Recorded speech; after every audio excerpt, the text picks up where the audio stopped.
Hi everyone, welcome to part 2 of my video, doing the ruins everyone. This is a bit of a longer video, but I've got to do it, so here we go. Right, so firstly, we're going to move on to Flowey. So when you start the game, you'll see Flowey. They're the first major character that Frisk encounters in the game, and Frisk is you. So firstly, Flowey will probably give you a rundown of how the encounter system works, but it won't be very good, as you'll see later on. And he'll ask you to move into his friendliness pellets, but they're not actually friendliness pellets, they're bullets, which supports his philosophy of kill or be killed, and then he spawns a ring of bullets that will move closer to you and try to kill you.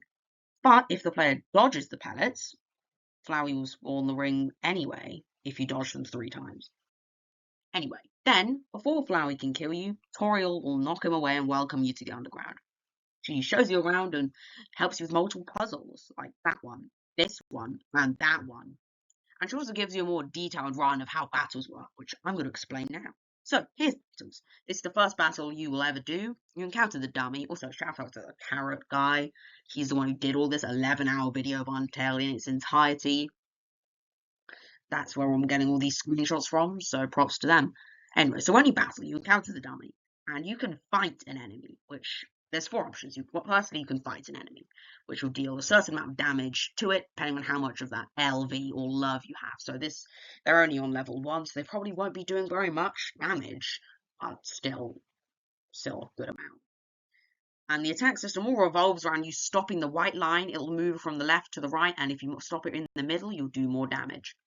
And there are other weapons, but that's like the core mechanic. If the more you stop the white line to the middle, the more damage you'll do. And then you can act. You can also act upon an enemy, which will make it possible to spare them using the Mercy tab. But that's only if you do the right actions. So if you perform the right things, if you do the right things to the enemy, not any enemy, most of them, you'll be able to spare them after a bit. You'll see their name become yellow, and then you'll know, oh yeah, I can spare them.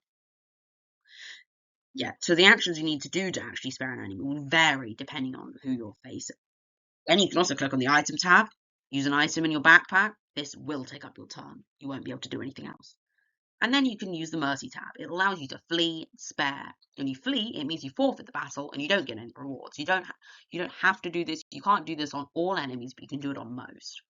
And sparing means you forfeit the battle and you get rewards. But you'll need to act in a certain way, like I said, to be able to spare. Tutorial. So, I'm going to go back here, and here's the mini boss, Napster Block. Now, Napster Block, your first big enemy in the game, and it's quite a hard boss for your first one, but So here's how you do it in Pacifist Run, which is where you don't kill anyone. So if you want to spare Napster Block, you've got to go to the Act tab, and you've got to select the cheer option, which you just do every time, and after you do the cheer option a bunch, then you'll be able to spare. And you'll actually be able to go into their house later on, which is quite cool. But here are the attacks that you have to dodge. So, Napster Block will spawn some tears, which is going to go down the screen. To beat that attack, you've got to stay close to the bottom of that square, and you've got to only move left and right, because it gives you lots of time to react to all of the tears. And then that attack, really not feeling up to it right now, you literally do nothing. It's the easiest attack. Then next up, these, I don't know what they are, kind of like electric bullets, I'm not sure. So to do this attack, you've got to quickly dart from left to right. You've got to dupe the bullets because they kind of track you. But there isn't much space. This is the hardest attack out of the ones in this battle. You're going to have to do it quite carefully. And you can, by getting a bunch of monster candy from earlier on, like that, if you go up that little passage, you're going to be able to use it again to gain back health, which is quite cool. Next up, Tutorial Part 2. So, after another puzzle, which you do on your own, it's not that hard, you're going to arrive at Toriel's house. She's going to show you a room, and you're going to explore the house, but she will not let you go into the basement of the house yet. Eventually, you can go sleep in your bed, or you can kind of do that anytime, really. When you wake up, a slice of pie will be by your bed. You can pick this up, use it in battle. Now, at night time, you're going to be able to go to the basement. When you get to the basement, you're going to find Toriel standing in front of you, telling you why you shouldn't go on to the rest of the underground, because in that basement is the door that leads to the rest. If you carry on, which you kind of have to, that's how you progress in the game, you're going to eventually find yourself facing Toriel, boss.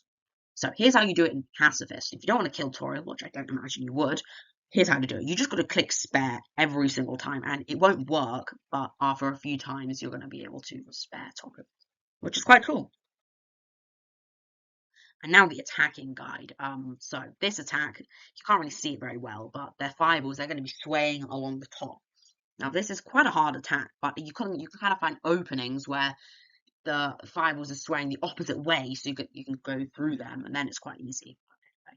Then there's this attack, the hand attack, I guess. You've got to start from one edge, and then you move to the other. As the fireballs, they're going to start to move, and they track you. So if you move to the other one, they won't really be a problem. And eventually, their attacks are going to get weaker before it starts trying to hit you completely. And you can also use the pie that you got to refill your health. And that's it. I'll see you guys in the next video. Make sure to like and hopefully subscribe if you really liked it. Bye.